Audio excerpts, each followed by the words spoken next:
हर teacher की जिम्मे होती है। हमारे माशाल्लाह 13 टीचर्स हैं, तो 13 टीचर्स में ये होता है कि वो एक किसी भी मौजू पर एक तकरीर अखलाकियात के हवाले से लिख के लाती है। मैं खुद माशाल्लाह अल्हम्दुलिल्लाह 7:45 बजे यहाँ होता हूँ, फिर मैं अपने बिजनेस पे 2 बजे के बाद जाता हूँ, क्योंकि हमारा कंस्ट्रक्शन का काम है, इतनी हमें वो नहीं होती कि हमें वक्त देना पड़े। तो इनकी तरबियत जो है वो अल्हम्दुलिल्लाह हो रही है।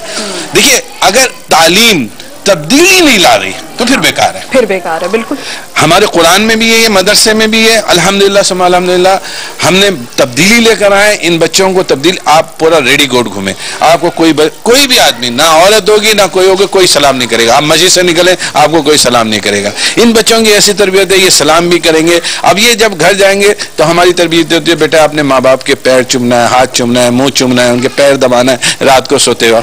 ये हम इनके जहनों में बदल रहे। देखिए, हम इस वक्त रेडी गोड को नहीं बदल सकते, लेकिन ये आने वाली नस्ल 10 साल के अंदर खुद इंशाअल्लाह ताला तब्दील कर देगी इस गोट को। बहुत अच्छी बात की आपने हानी साहब। जैसे कि हानी साहब का बड़ा अच्छा पॉइंट मुझे लगा कि शायद हम अपनी करंट सिचुएशन को नहीं बदल सकते, लेकिन यस, हम आने वाला कल यकीनन बदल सकते हैं। और हर रोज सुबह जो इंसान उठता है तो यकीनन वो एक नया दिन होता है और एक दूसरे आने वाले दिन के लिए आप और उम्मीद यकीनन हो सकते हैं। मैं यहाँ पर मजीद बच्चों से गुफ्तगू करूंगी, नाज़रीन मेरे साथ रहिए।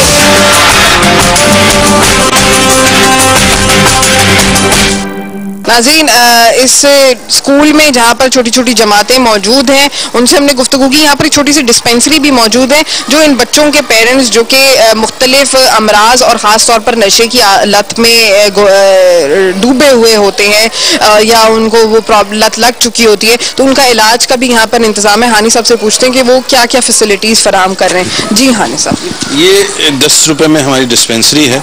इस 10 रुपये में हम एक दिन की मुकम्मल दवा देते हैं। वो दवा 40 रुपए की भी होती है, 50 की भी होती है, 100 की। ये आप देख रहे हैं मेडिसिन, इसमें कोई 110 की दवा है, 120 की, ये सब हम 10 रुपए के अंदर इनको प्रोवाइड करते हैं। ये हमारी कोई बहुत बड़ी डिस्पेंसरी तो नहीं है, सिर्फ जीपी डिस्पेंसरी है जिसमें नज़ला, जुकाम, बुखार। अब मिसाल के तौर पर बड़े पेशेंट होते हैं, चूंकि मैं सिविल अस्पताल में ऑर्थोपेडिक वार्ड में भी होता हूँ, वहाँ पे भी थोड़ा खिदमत अल्लाह पाक मुझसे ले रहा है, तो यहाँ के जो बड़े पेशेंट्स होते हैं, फिर हमारे पास 24 आवर्स यहाँ एम्बुलेंस सर्विस है, अल्हम्दुलिल्लाह 2 ड्राइवर रखे हुए उसके लिए। फिर उनको एम्बुलेंस के जरिए सिविल अस्पताल या जिना अस्पताल भेजते हैं, क्योंकि ये बहुत दूर रहेगा, क्योंकि हम यहाँ पर आए ना इनके पास मतलब कन्वेंस है, ना कोई एम्बुलेंस यहाँ और है। जैसे नशे के पेरेंट्स भी आते हैं जो वालिदैन नशा करते हैं, तो उनको कैसे ट्रीट करें? नहीं, उनको हम नहीं कर सकते। हमारा मसला ये होता है, उनको हम मतलब वो समझ भी नहीं सकते।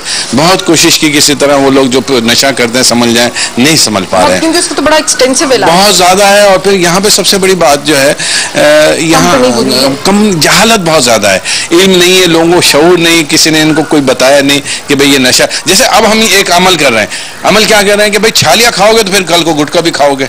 तो हमने अपने मदरसे के अंदर, अपने स्कूल के अंदर छालिया बिल्कुल ममनून है, बल्कि हमने ये कर रखा है कि आप बच्चों के पीछे बच्चे लगा रखे कि कोई बच्चा छालिया खाए वो फौरन मुझे बताएंगे। तो उनको हम प्यार से, मोहब्बत से, कभी हल्की सी सजा भी देनी पड़ती है। तो चूंकि मसला ये है कि ये जितने बच्चे हैं ये मेरी औलाद हैं, मेरे बच्चे हैं, मेरे जाते। यानी मैं जिंदगी में कभी शायद पानी भी नहीं उठकर पिया हो, मैंने इनके बाथरूम तक धोए कि बच्चे। और हमारे आप ये देखिएगा 600 बच्चों पर एक ही बाथरूम है, लेकिन आप उसमें गंदगी महसूस नहीं करेंगे। असल मसला वही है कि इनकी तरबियत करना है। वो जो मैं कहता हूँ कि तालीम तब्दीली का नाम है। तो अल्हम्दुलिल्लाह सुम्मा अल्हम्दुलिल्लाह ये है कि इन बच्चों का इलाज मेडिकल फ्री है, मदरसे के बच्चों का मेडिकल फ्री है।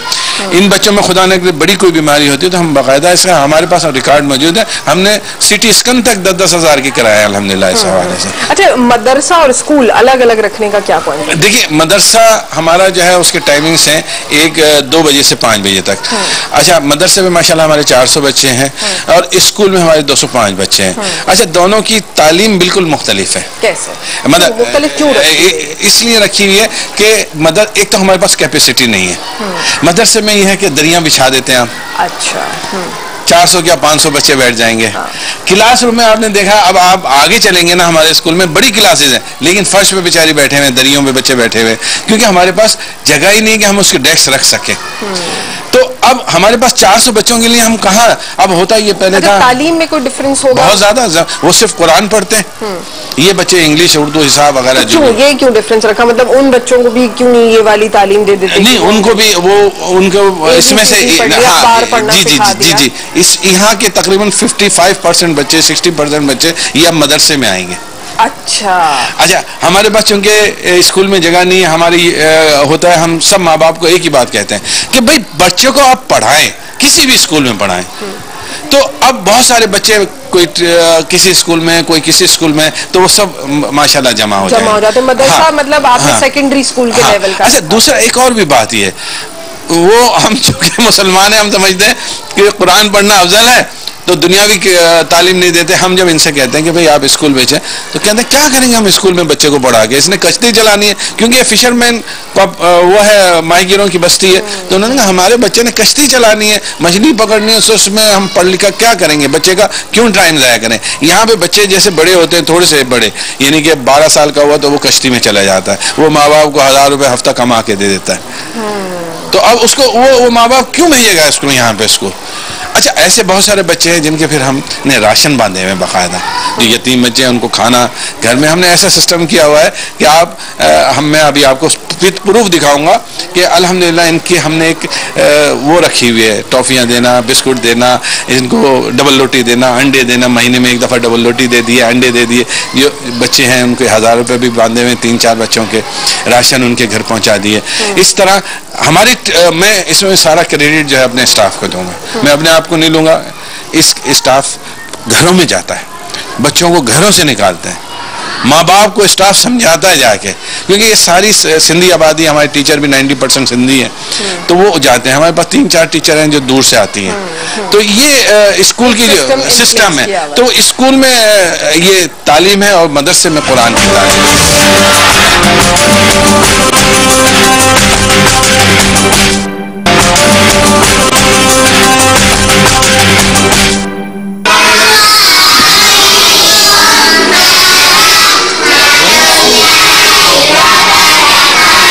ये बच्चा अब्दुल गनी, ये यतीम बच्चा है, इसने खुद बनाई है ये बच्चा KG2 का बच्चा है, और इसकी आप पेंटिंग देखिए। अब्दुल गनी ने बनाई है। नाज़रीन, अब्दुल गनी के बारे में बताया जा रहा है कि ये एक ऑर्फन बच्चा है जो अपनी वालदा के साथ रहता है। अब्दुल गनी आपने बनाई है? जी। तो बड़े होके क्या बनना है फिर? डॉक्टर बनना है। तो फिर दिल पढ़ाई में दिल लगा रहे हो? शाबाश। अब्दुल गनी ने बड़े होकर डॉक्टर बनना है। वैसे तो आर्टिस्ट काफी अच्छे लग रहे हैं, लेकिन चलिए डॉक्टर बनेंगे, डॉक्टर बनना बड़ी अच्छी बात होती है। क्या नाम है आपका? सबा। सबा, आप यहाँ पर कब से पढ़ा रहे हो?